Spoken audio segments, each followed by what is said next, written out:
저번 시간에 우리가 순물질과 혼합물에 대해서 배웠어요. 기억나세요? 네, 그런 거를 배우고 나서 이제 물질의 특성을 하나씩 배워가기 시작할 텐데 오늘은 그 첫 번째로 밀도에 대해서 배울 거예요. 그래서 물질의 특성이 그 색깔이나 맛 이런 것도 있지만 끓는 점, 녹는 점, 어는 점, 밀도 그리고 용해도 이런 것들을 배우게 될 텐데 오늘은 그 첫 번째 시간으로 배울 겁니다. 뭘 배운다? 밀도 같이 한번 보도록 하겠습니다. 자, 그래서 선물 같은 경우는 몇 종류로 이루어져 있다고 했었어요? 한 종류로 이루어져 있다고 했었습니다. 그래서 뭐 다이아몬드나 물 이런 거를 순물질이라고 했는데 한 가지의 원소로만 이루어진 것을 보고 우리는 어떤 물질이라고 했어요? 홑 원소 순물질에서 홑 원소 물질이라고 했어요. 뭐라고요? 홑 원소 물질. 그리고 두 가지 이상의 원소가 구성되어 있는 걸 보고 우리는 화합물이라고 했습니다. 뭐라고요? 화합물. 네, 그래서 이것도 꼭 알아두셔야 된다고 했고 예를 들어서 구리선 미안해요. 호돈성 물질이에요? 화합물이에요? 화합물이요? 몇 종류의 원소로 돼 있어요? 한 가지로만 돼 있잖아요. 그러니까 홑 원소 물질이라고 해요. 뭐라고요? 여러분 기억을 지워버리시면 안 돼요. 네, 방학 전에. 자, 화합물 같은 경우는 H2O 몇 종류 이상의 원소로 돼 있어요? 두 종류 이상의 원소로 돼 있잖아요. 그러니까 이런 걸 보고 우리는 순물질에서 화합물이라고 한다고요. 이해되세요? 네, 좋습니다. 자, 혼합물 같은 경우도 두 종류 이상의 순물질이 섞여 있다고 얘기를 했었는데 첫 번째 균일하게 섞여 있다. 어떤 혼합물? 균일 혼합물. 불균일하게 섞여 있다. 불균일 혼합물. 자, 문제 내볼게요. 공기. 균일 혼합물이죠. 흙탕물. 불균일. 우유. 불균일. 이렇게 얘기를 했었습니다. 이거는 기억하시네요. 네, 좋습니다. 자, 오늘 갈 내용 한번 보도록 하겠습니다. 진짜 동전과 장난감 동전을 구별할 수 있는 방법이 있을 텐데 진짜 동전하고 장난감 동전의 그 차이는 뭐예요? 네? 네? 돈 냄새가 난다. 그것도 하나의 특징일 수도 있죠. 또 어느 은행에서 만들었어요? 진짜 돈은 한국은행에서 만들었지만 가짜 돈은 뭐 부루마블 막 이런 데서 만들었다고요. 그리고 보면은 촉감이 같아요, 달라요? 달라요. 보통 장난감 동전은 우리가 유아가 놀 수 있도록 만들어야 되기 때문에 플라스틱으로 만들어져 있습니다. 그런데 실제 동전은 금속으로 만들어져 있죠. 그러니까 이런 것 등등 여러 가지 차이점이 분명히 존재를 할 거라고요. 그래서 이 중에서 그 밀도라는 것을 이용하면은 조금 쉽게 알 수 있어요. 그래서 장난감 동전하고 실제 동전을 물에다 딱 떨어뜨리잖아요. 장난감 동전은 위로 뜨는데 진짜 동전을 아래로 가라앉습니다. 이런 걸로 구별을 할 수 있어요. 같이 한번 알아보도록 할 거고요. 조금 이따가 제가 실험을 하나 보여드릴 텐데 식용유의 양이 물보다 많아지면 어떻게 될까요, 여러분? 자, 첫 번째 식용유가 가라앉는다. 두 번째 식용유가 계속 떠 있는다. 1번 손, 2번 손, 3번 중간에 떠 있는다. 역시 없죠. 네. 그래서 여러분들은 어느 정도 결과를 알고 계시는데 그래도 한번 같이 한번 보도록 하겠습니다. 모기가 날아다녀. 네. 자, 그리고 아르키메데스라고 알고 있어요? 어떤 과학자예요? 유레카. 정확해요. 유레카를 외쳤던 이유가 뭐예요? 물에 들어가서 물이 넘치는 걸 보고 유레카를 외쳤어요. 왜요? 왕이 의뢰했던 일 때문에 그래요. 그거에 대한 영상을 잠깐 볼게요. 그래서 아르키메데스라는 과학자 때문에 밀도의 원리가 어느 정도 밝혀졌다는 걸 알 수가 있고요. 그러니까 백금반지랑 은반지가 이렇게 딱 있다고 생각을 했을 경우 은반지랑 백금반지는 실제로 육안으로 구별이 힘들죠. 맞나요? 똑같이 은색 광택을 띠고 있으니까요. 하지만 같은 부피상에서 질량을 비교를 해보면 구별이 가능하다는 겁니다. 그래서 현재 이거를 우리 과학자가 밀도라는 걸로 정의를 했다라는 것을 알고 오늘 수업을 시작해 보도록 하겠습니다. 밀도가 물질을 구별할 수 있는 물질의 특성임을 설명할 수 있다. 그리고 밀도의 공식과 이를 이용한 계산 방법을 확인할 수 있다가 오늘의 학습 목표가 되겠습니다. 갈까요? 자, 여러분 교과서에도 있고 프린트 3페이지에도 있을 텐데요. 프린트 3페이지 내용 채워보면서 시작해 볼게요. 스타일폼하고 세공하고 부피가 같은 걸 사용했어요. 어떤 게 떠 있어요? 스타이로폼 공이 물 위에 떠 있고 세공이 물 아래로 가라앉아 있죠. 맞죠? 맞죠? 자, 그러면은 여러분 이렇게 보면은 딱 그렇게 생각할 거예요. 선생님, 세공보다 스타이로폼 공이 질량이 같기 때문에 떠 있는 거 아니에요? 라고 생각을 할 수가 있다라는 거예요. 그래서 우선 적어두세요. 스타이로폼 공은 뜨고 세공은 물에 가라앉는다.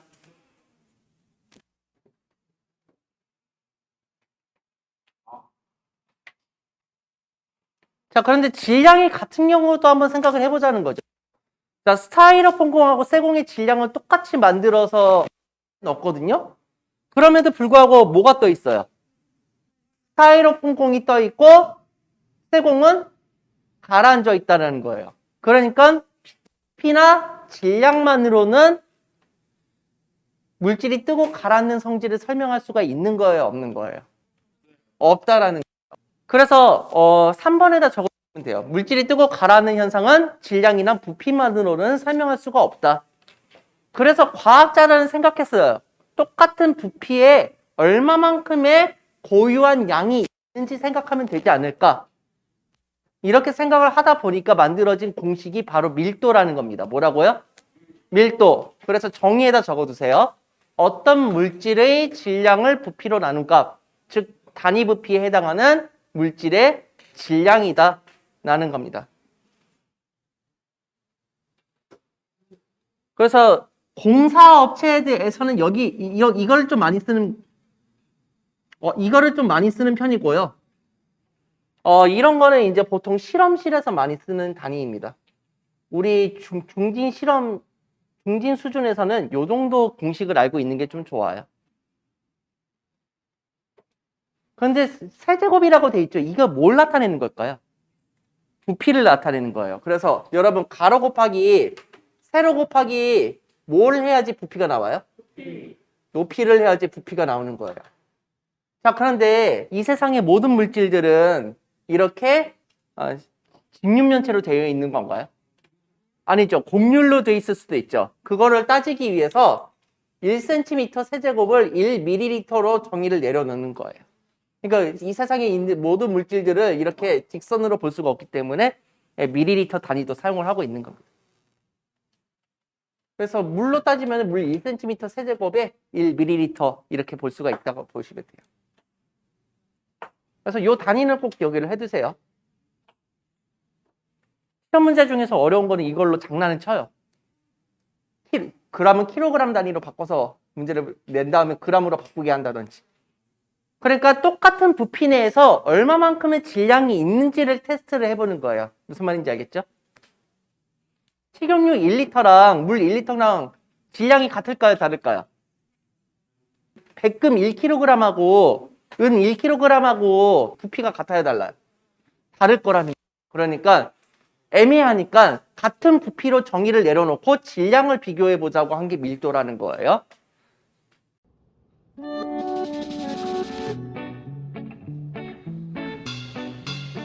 송쌤과 송쌤입니다. 물질이 뜨고 가라앉는 원리를 부피 또는 질량만 가지고는 설명할 수가 없습니다. 따라서 과학자들은 물질이 뜨고 가라앉는 성질을 밀도를 이용하여 설명하였습니다. 밀도는 일정한 부피에 해당되는 물질의 질량을 말하고 있습니다. 세상의 모든 물질은 고유한 밀도값을 가지고 있다고 합니다. 밀도는 끓는 점과 어는 점처럼 물질이 가진 성질 중에서 다른 물질과 구별되는 고유한 성질을 가지고 있다고 합니다. 이를 물질의 특성이라고 하는 것이죠.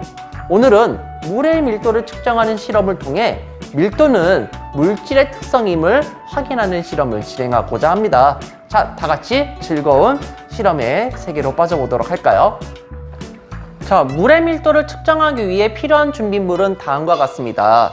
비커, 스포이트 또는 피펫이 필요하고요. 눈금 실린더가 필요합니다. 저 같은 경우는 50ml짜리 눈금 실린더를 준비했고요. 전자저울이 필요합니다. 마지막으로 밀도를 측정할 물이 필요합니다. 자, 빈 눈금 실린더의 질량을 먼저 측정해 보도록 하겠습니다. 그래서 0점을 맞춰 주셔야 되고요. 이 상태로 측정을 해 보도록 하겠습니다. 네, 57.9g이 나온 것을 확인할 수가 있습니다. 스포이트를 이용해서 눈금 실린더에 물이 10ml가 들어가게끔 해주어야 합니다. 그래서 대략적으로 조금씩 채워 넣으면 되고요. 거의 다 넣기 직전에 눈의 높이를 액체와 수평으로 하고 액체의 오목한 면이 10ml에 오도록 물을 넣겠습니다. 그래서 딱 10ml가 되는 지점 근처가 이제 액체의 높이에 맞게끔 둬야 되겠죠. 이 상태에서 물을 천천히 넣습니다.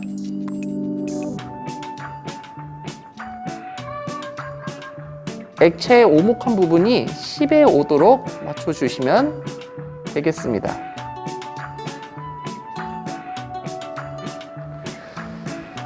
이 상태에서 10ml의 물이 들어있는 눈금 실린더의 질량을 측정하도록 하겠습니다.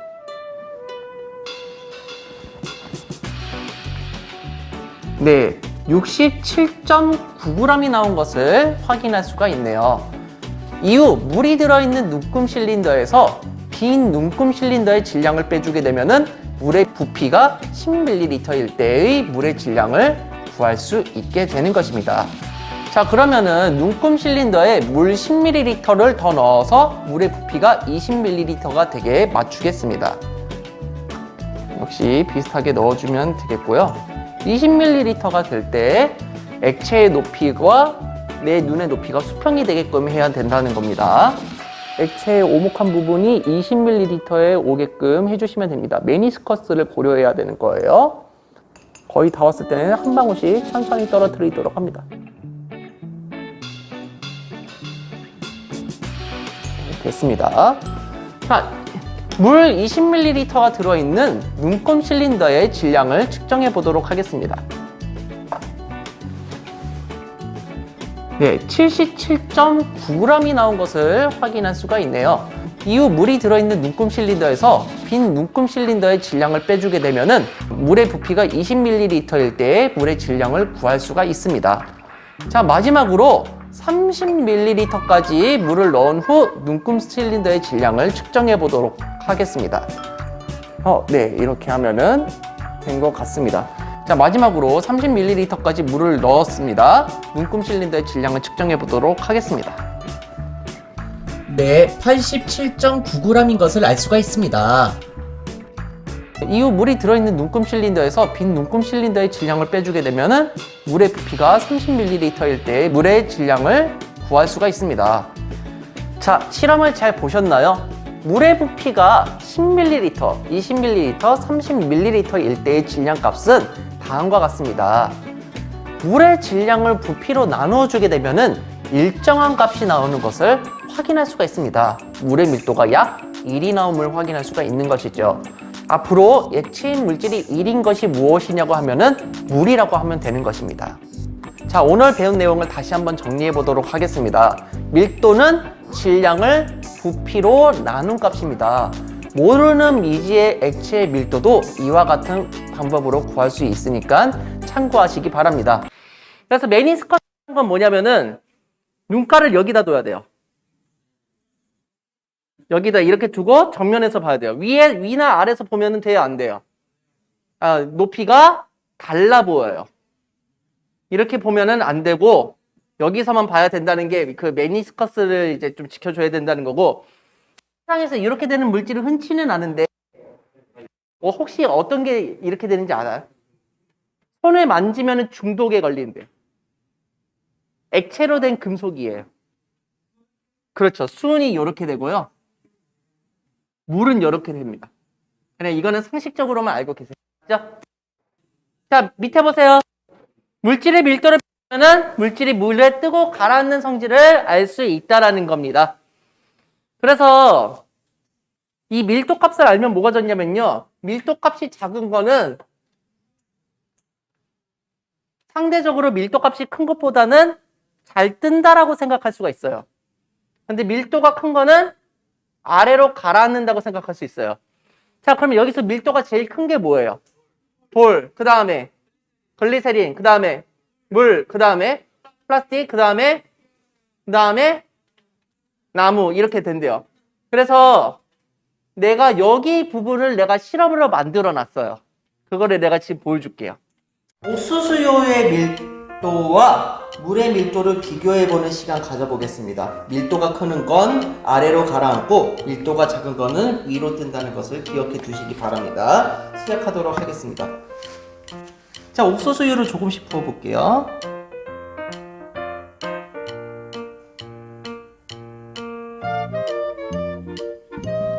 옥수수효가 위로 뜬다는 사실을 알 수 있죠? 계속 부어볼게요.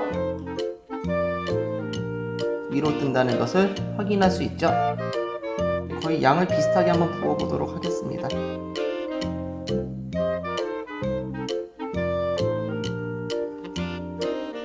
자, 양을 비슷하게 부어도 위로 뜨나요? 아래로 가라앉나요? 옥수수효는 위로 뜨고 물은 아래로 가라앉죠? 옥수수효의 밀도가 물의 밀도보다 작다는 것을 확인할 수 있습니다. 더 많이 부어보도록 하겠습니다. 옥수수유의 양이 더 많이 들어갔음에도 불구하고 위쪽으로 가나요? 아래쪽으로 가나요? 그렇죠. 옥수수유가 위쪽으로 올라가는 것을 확인할 수 있죠. 2로 미루어 봤을 때 옥수수의 밀도가 더 작다. 그리고 물의 밀도는 더 크다. 이게 부피가 영향을 주거나 질량이 영향을 주지 않는다는 사실도 이번 시간에 알 수 있었네요.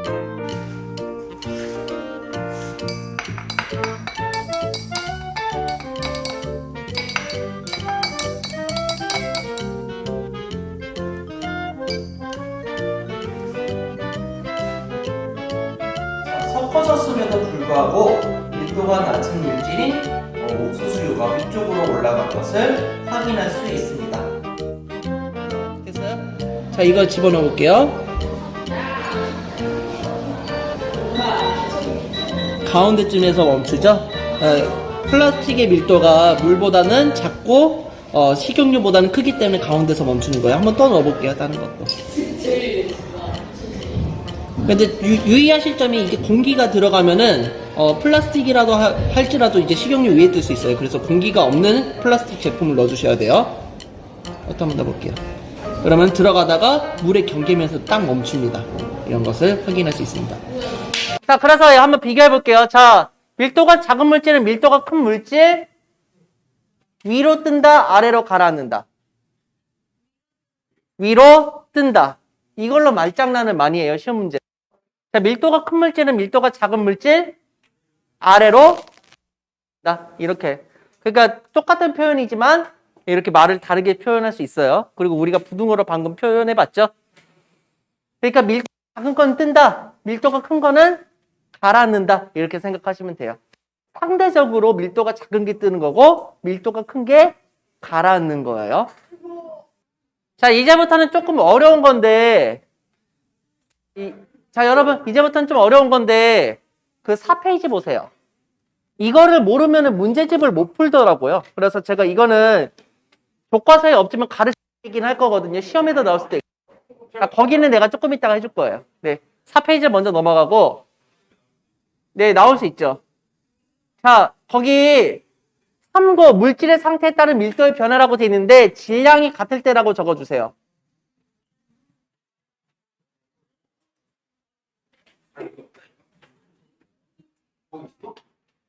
예를 들어서 그 고체 기름, 액체 기름, 기체 기름 이렇게 해볼게요. 자, 부피로 했을 때는 고체가 제일 커요, 기체가 제일 커요? 고체, 액체, 기체 중에서 고체가 제일 크다고요? 기체가 제일 크죠. 그 다음에 액체, 그 다음에 고체가 돼요. 자, 그런데 우리 밀도 공식 알고 있었어요. 밀도는 뭐예요?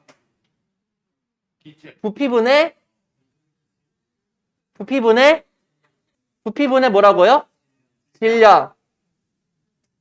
자, 그러면은 질량이 여기선 같다고 했잖아요. 그럼 부피만 생각하면 되겠죠. 부피가 점점 커질수록 밀도는 커지는 거예요? 작아지는 거예요? 작아져요. 이런 걸 보고 우리는 비례관계라고 해요? 반비례관계라고 해요? 반비례 관계라고 하는 거 기억나세요? 네. 자, 그러면은 이거 한번 볼게요. 어떤 게 밀도가 제일 크겠어요? 고체가 제일 크죠? 그 다음에 액체. 그 다음에 기체. 아이고, 여기다 이걸 하면 안 되는구나. 이렇게 하면 된다는 거예요. 이해되세요? 자, 그런데 예외가 물이 있었어요. 예를 들어서 제가 이 생수병을 꽉 채운 다음에 냉동실에 이거 터져요, 안 터져요?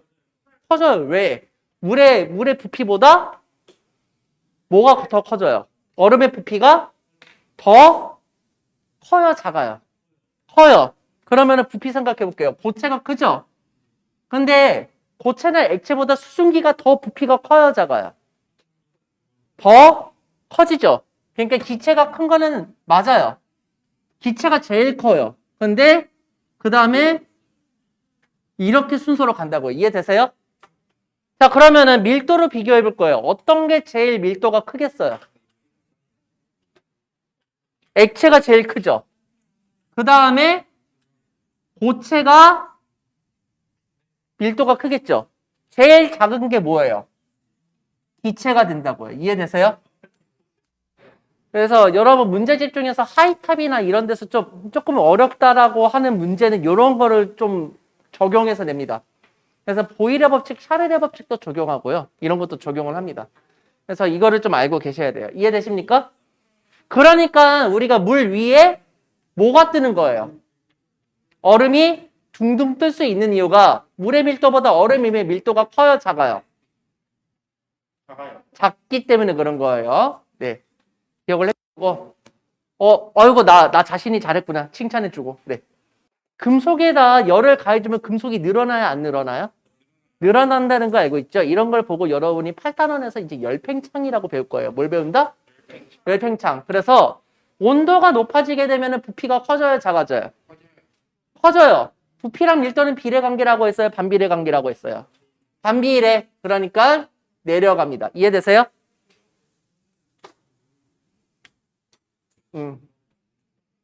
그런데 내가 이 고체에다 이렇게 힘을 줘서 눌렀어요. 부피가 변해요, 안 변해요? 안 변해요. 안 변하죠. 그러니까 압력에 따른 부피 변화는 거의 없어요. 아주 미세하게 있을지 몰라도 거의 없어요. 그럼 밀도 변화는 있는 거예요, 없는 거예요? 없는 거예요. 자, 그런데 기체 같은 경우는 우리가 중학교 1학년 때 배웠거든요. 그거 기억나세요? 보일의 법칙하고 샤를의 법칙. 기억나세요? 온도가 변했어요. 샤를의 법칙. 압력이 변했어요. 보일의 법칙. 기억나세요? 네, 중학교 1학년 때 배웠어요. 자, 온도가 올라가요. 부피가 커져요, 작아져요? 부피. 우리 열기구에다 열을 가했어요. 어떻게 돼요? 커지죠? 그럼 밀도는 커지는 거예요, 작아지는 거예요? 작아져요. 자, 이번에는 압력이 내려갔어요. 압력이 내려가면 어떻게 돼요? 부피가 작아져요? 우리 초코파이를 산에 들고 올라가면 어떻게 된다고 했어요? 부피가 커진다고 했죠. 그럼 밀도는 어떻게 되는 거예요? 밀도랑 부피랑 밀도는 비례, 반비례? 반비례. 그러니까 작아져요. 이렇게 배웠다고요. 이해되세요? 그럼 거꾸로 하면 되죠. 그러면 반대로 해볼까요? 압력이 증가하면 어떻게 될까요? 이렇게 좀 헷갈리니까 삼각형 화살표로 할게요. 그럼 부피는 감소하겠죠. 그럼 밀도는 어떻게 되겠어요? 증가하겠죠.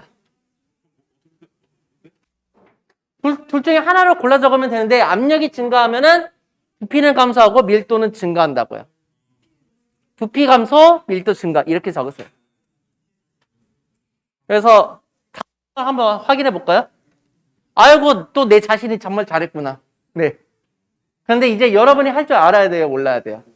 알아야 돼요. 그래서 문제집에서는 요걸 다루고 있어요. 그러니까 이 정도 공부하면은 나 어디 가서 과학 잘한다 이런 소리 좀 듣습니다. 자, 그런데 결론은 우리는 그동안 물에 뜨고 가라앉는 걸로 설명을 했는데 알루미늄하고 구리는 다 물에 가라앉아요, 떠요? 가라앉아요. 금속은 가라앉잖아요. 네, 그래서 가라앉는데 그럼 어떻게 구별을 할 수 있을지 한번 보자면은 다시 3페이지 갈게요. 자, 일정한 온도와 약에서. 그러니까 온도와 압력을 고정을 시키는 거예요. 그러니까 방금 전에 온도와 압력이 변하면은 뭐가 변하는 거예요? 부피가 변하니까 밀도가 변할 수 있는 거죠. 그러니까 시험 문제에서는 온도와 압력을 고정시켜놔요. 1기압 25도씨 이런 식으로요. 그러니까 고정을 시켜놓는 이유가 제가 압력하고 온도가 변하면 밀도가 변해요, 안 변해요? 온도가 올라갔어요. 온도가 올라가면 압력, 그거 부피가 어떻게 돼요? 증가하면서 밀도는 증가해요, 감소해요? 감소해요. 그래서 이런 문제 낼 때 압력하고 온도는 일정하다라는 조건을 주어둬요. 그래서 이것도 1기압에 25도씨의 조건에서 과학자들이 측정해 놓은 값을 이렇게 표로 만들어 놓은 거예요. 이해되세요? 자, 그런데 같은 물질에서는 밀도가 일정하다. 그리고 물질의 종류에 따라 다름으로 물질을 구별할 수 있는 물질의 특성이다라는 겁니다. 이해되세요? 예를 들어서 금은방에 갔어요. 여자친구한테 금을 선물해 줄 거예요. 그 금은방 아저씨 밀도가 19.3인 물질로 반지를 만들어 주세요. 그럼 뭐 만들어 달라는 거예요?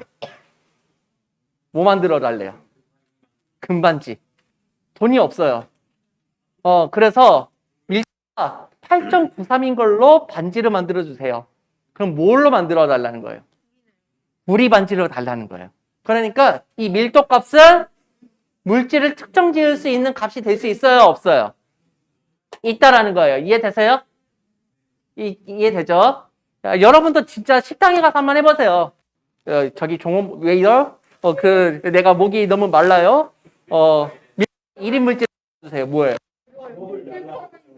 네, 물을 주세요. 이해되세요? 내가 여자친구랑 헤어졌어요. 실연을 당했어요. 웨이터, 밀도가 1인 물질이랑 밀도가 0.785인 물질을 섞어서 갖다 주세요. 뭐예요?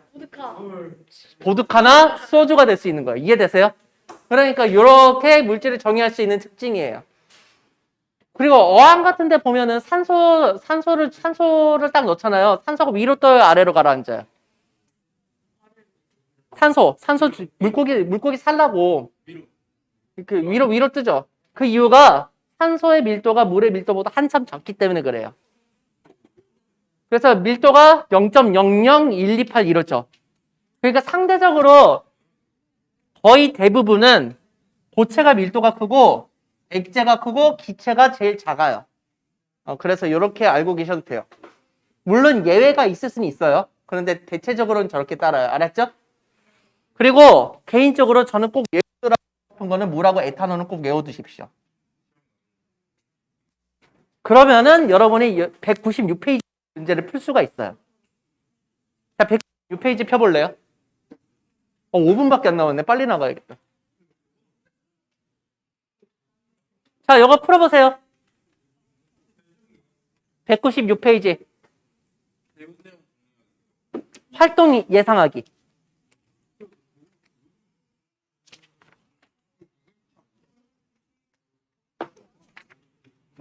활동 예상하기. 자, 식용유의 밀도로 예상되는 건 어디예요? 식용유의 밀도로 예상되는 거. 우선은 물의 밀도 몇이에요? 1. 1보다는 작아야 되겠죠. 그리고 몇 보다는 커야 돼요? 0.785. 자, 문제 한번 내볼게요. 다음 중 식용유의 밀도가 아닐 것으로 예상되는 것은 1번 0.9, 2번 0.8, 3번 0.79, 4번 0.5. 어떤 거예요? 4번이 된다는 거죠. 왜? 여기에 들어가는 값을 벗어나니까. 이해되세요? 네, 이렇게도 볼 수가 있다라는 겁니다. 네, 잘했어요. 그래서 백금하고 은 이렇게 되어 있죠. 그러니까 백금하고 은을 비교할 수 있다, 없다? 있다라는 거고요. 선생님, 물의 밀도는 1인데 얼음의 밀도는 몇이에요? 0.92. 얼음이 물 위에 떠야 돼요? 물 아래로 가라앉아야 돼요? 물 위로 뜨는 이유가 바로 얼음의 밀도가 물의 밀도보다 작기 때문이다. 이해되세요? 네, 보시면 되겠습니다. 그리고 밑에 써져 있죠? 1기압 25도씨일 때에 보통 많이 쓴다. 다른 문제집도 아마 이렇게 되어 있을 겁니다. 자, 물에 소금을 계속 녹이면은 소금물의 농도가 떨어지면서 잠겨있는 달걀이 점차 떠오르게 됩니다. 왜 그러냐면은 혼합물의 밀도는 성분 물질이 섞여 있는 비율에 따라서 달라지기 때문에 그래요. 소금물의 밀도에 따른 달걀의 위치 변화를 보면은 물에 녹인 소금의 양이 많아질수록 소금물이 달걀보다 밀도가 커지므로 달걀이 떠오르는 겁니다. 그리고 이게 썩은 달걀하고 날달걀을 구별할 수 있는 기준이 되기도 해요. 그래서 썩은 달걀하고 날달걀을 그냥 일반 물에다 넣으면 둘 다 가라앉거든요. 근데 소금물을 살살살살 넣다가 보면은 이제 소금물의 농도가 짙어지겠죠. 그러면은 제일 먼저 뜨는 달걀이 있어요. 그게 바로 썩은 달걀입니다. 그래서 썩은 달걀 같은 경우는 그 썩은 달걀에서 나오는 기체가 들어차게 되면서 밀도가 작아지게 되거든요. 그래서 이렇게 된다라는 거 알고 계시면 될 것 같고요. 자, 밀도의 활용의 예를 한번 보자면은 첫 번째는 수전사입니다. 수전사는 뭐냐면은 그 물 위에 약간 기름 같은 걸 그 색상 염료가 있는 기름을 띄워놓고 염색을 시키는 거예요. 그래서 그 헬멧을 염색한다든지 아니면 신발을 염색한다든지 할 때 물의 밀도와 염료의 밀도가 다르다는 것을 이용해 가지고 우리가 만드는 거고요. 관련 영상은 제가 카드로 달아 놓겠습니다. 두 번째 예는 서핑보드입니다. 그래서 물 위로 서핑보드가 떠야 되는데 물론 부력도 작용하겠지만 밀도가 작은 물질을 사용하면은 조금 더 잘 뜰 수 있기 때문에 이렇게 활용을 하고 있고요. 세 번째는 잠수부입니다. 그래서 밀도가 큰 납이나 납 같은 물질을 넣어두면서 그 잠수부가 잘 가라앉도록 도와주는 역할을 하게 되는 겁니다. 그래서 밀도가 큰 금속을 이용해 가지고 물속으로 가라앉는 거예요. 자, 문제 한번 보겠습니다. 단위 부피당 질량을 밀도라고 하고요. 두 물질의 부피가 때 질량이 클수록 작을수록, 그래서 클수록 밀도가 크다라는 것을 확인할 수가 있습니다. 그러니까 밀도가 큰 물질은 밀도가 작은 물질 아래로 가라앉는다라고 보시면 되겠습니다. 자, 2번. 밀도는 일정한 기압, 온도에서 물질의 양에 관계없이 일정하고 그리고 고유한 값을 나타내므로 어떠한 특성이다? 물질의 특성이다라는 겁니다. 그래서 우리 6단원에서는 물질의 특성을 지금 배우고 있는 겁니다. 자, 3번. 어떤 물질의 질량을 부피로 나눈 값을 무엇이라고 합니까? 바로 밀도라고 한다고 했죠. 밀도는 다른 것도 기억을 해야 되는데 밀도는 부피분의 질량이라고 나타낼 수 있었어요. 단위를 못 쓴다고 했어요. g을 센티미터 세제곱으로 나누거나 아니면은 g을 밀리리터로 나누거나 아니면 킬로그램을 미터 세제곱으로 나눈다고 했었습니다. 그래서 이런 식으로 잘 기억을 해두시고 우리는 보통 이런 걸 좀 많이 씁니다. 기억을 잘 해두세요. 자, 밀도가 땡땡한 물질은 밀도가 땡땡한 물질 아래로 가라앉는다. 뭐였습니까?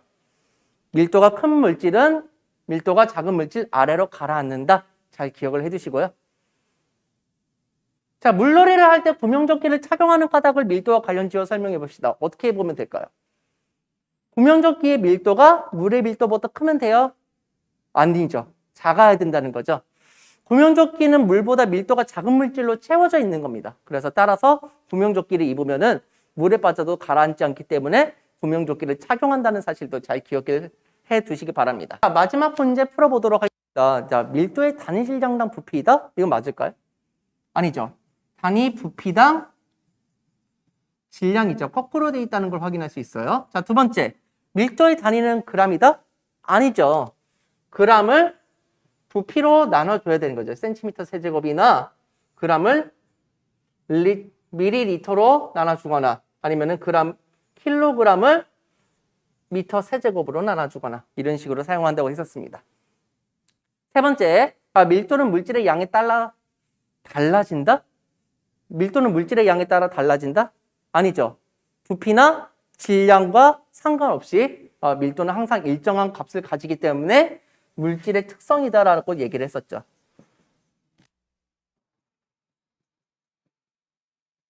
자, 4번. 질량이 일정할 때 부피가 큰 물질일수록 밀도가 크다? 밀도 공식 한번 적어봅시다. 밀도는 부피분의 질량이죠. 자, 부피가 질량이 일정하다고 했어요. 부피가 커질수록 밀도가 커져요, 작아져요? 작아지죠. 반비례 관계라는 걸 알 수 있기 때문에 4번도 틀린 말입니다. 자, 5번. 부피가 일정할 때 질량이 큰 물질일수록 밀도가 크다?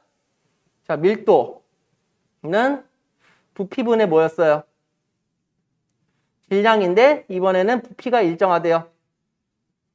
그럼 질량이 클수록 밀도가 커지게 되겠죠. 질량하고 밀도는 비례 관계입니다. 그래서 답은 몇 번? 5번이라는 것을 확인할 수가 있겠습니다.